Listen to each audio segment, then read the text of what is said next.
காணாத உன் கோலம் கண் கொண்டு காண்கின்றதே.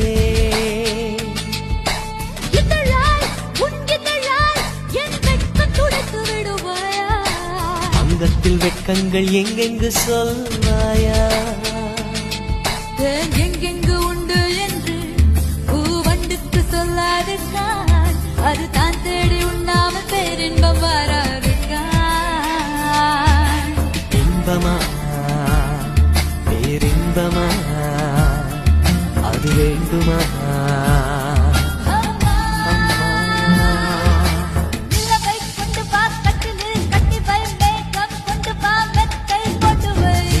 பிடித்தேன்